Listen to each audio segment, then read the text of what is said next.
Mr. Vaughn, I just want to confirm this. It's 4.5% of the 8 largest U.S. airlines fleet single aisle have labs that are accessible to people in wheelchairs. Is that That's the current correct. That figure? was what our data showed, yes. Right. We got all these planes rolling off the assembly line or sitting on the ground somewhere, all the MAX planes. Are you aware whether or not they are ordering accessible labs in those planes? I am not aware that they're doing that, sir. And in fact, none of the fleet of Boeing planes have the accessible labs that Boeing offers when we looked at it. So, Mr. Klein, how much more expensive is it to have, I don't know, you might not want to give me an exact figure, but to have an accessible lab like you are getting from Airbus on your new planes? Chairman DeFazio, I don't know the exact answer to that question. There is some expense involved with that, but we can get that number for you. Right. And you don't lose seating capacity with these new labs? We do not. That's correct. So I wonder what the resistance is. I don't think it's smart for me to speculate on what other airlines may no. be choosing for their product. Yeah. Right, yeah.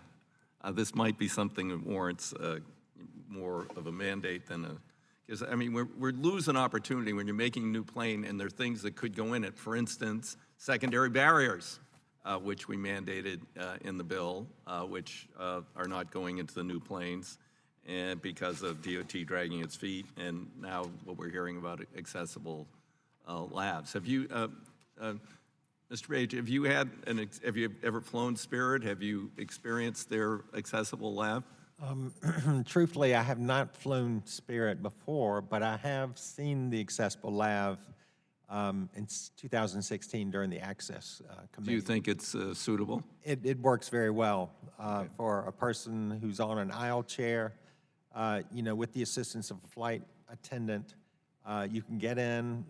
As Dr. Leader described, it's 2 bathrooms side by side. They split there's a foldable wall that opens up, and so you actually have, 2 sinks and 2 lavatories, and it's big enough to close the door and be in there on the aisle chair, so it works. Right. Mr. McGee, you referenced the emergency evacuation.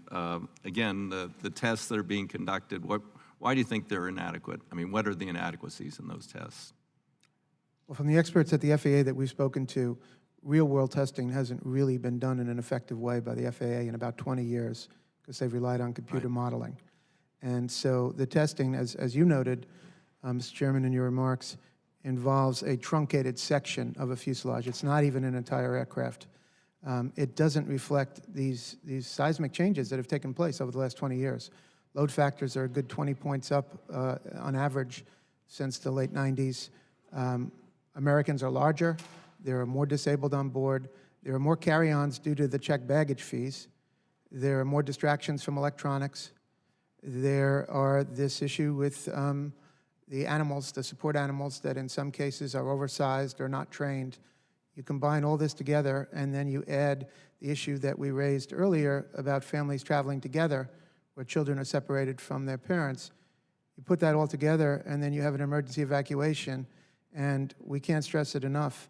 An American Airlines survey of its own passengers last year found that 87% of people flying on American flew less than once a year. Right. So they're just not familiar with this. It's just a bad recipe all around. All of these factors combined. What do you think we could do about the issue of, flight attendants say, inform you, don't get your carry-on bags, but we had the Chicago incident and flight attendant gave up trying to stop someone because he figured it was taking longer to get the bag away from him. What can we do about that? We think that the FAA needs to enhance the in-flight briefings.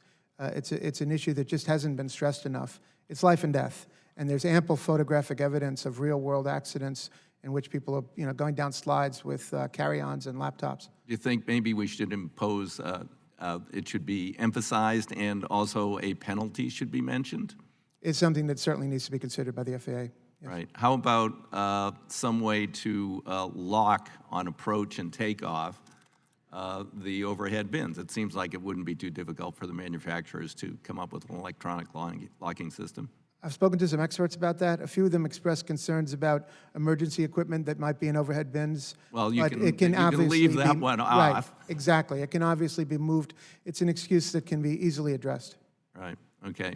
Thank you, I see my time's expired. The gentleman yields back. The chair now recognizes